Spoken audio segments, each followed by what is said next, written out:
അങ്ങനെ പടക്കടകുദാഹവ എന്തൊക്കെ മേളമായിരുന്നു. പാട്ട്, ഡാൻസ്, കൂത്ത്. എനിക്കപ്പോഴേ തോന്നി. എന്താ ആട്ടം! ആഹാ.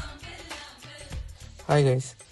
അപ്പോൾ ഇന്നത്തെ പരിപാടി നമ്മൾ ഫോൾഡ് ചെയ്ത് ലാസ്റ്റ് ഒടിഞ്ഞു പോയ നമ്മുടെ നഗോയ ഒന്ന് റെഡിയാക്കി എടുക്കാം. ദീപനാണ് നമ്മുടെ ഒടിഞ്ഞു പോയ സാധനം.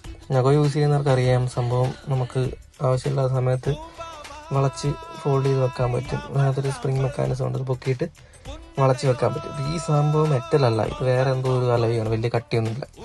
കുറേ തവണ ഫോൾഡ് ചെയ്യുമ്പോഴത്തേനും സംഭവം ഇത് ഡാമേജ് വരുന്നതാണ്.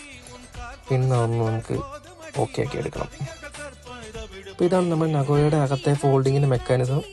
ഈ ചെറിയ സാധനമാണ് നമുക്ക് ഒടിഞ്ഞു പോയ സംഭവം. അപ്പോൾ ഇത് ചാച്ചൻ വേറെ ബോൾട്ടിൽ അതിന് സെയിം അളവിൽ കട്ട് ചെയ്തെടുത്തിട്ട് ബോൾട്ട് ഗ്രൈൻഡ് ചെയ്ത് സെറ്റാക്കി ആ ഒരു ഷേപ്പാക്കി എടുത്തിട്ടുണ്ട് സംഭവം. അപ്പം കറക്റ്റ് നമ്മുടെ പഴയ പോലെ സംഭവമായിട്ടുണ്ട്. അത് ഒന്നും കുറച്ചുകൂടെ ഗ്രൈൻഡ് ചെയ്തിട്ട് നമ്മുടെ ആൻറ്റിനകത്ത് കയറി സീറ്റിംഗ് ആയിട്ടുള്ള സെറ്റപ്പിൽ ഒന്നുകൂടെ ഗ്രൈൻഡ് ചെയ്ത് സെറ്റാക്കി.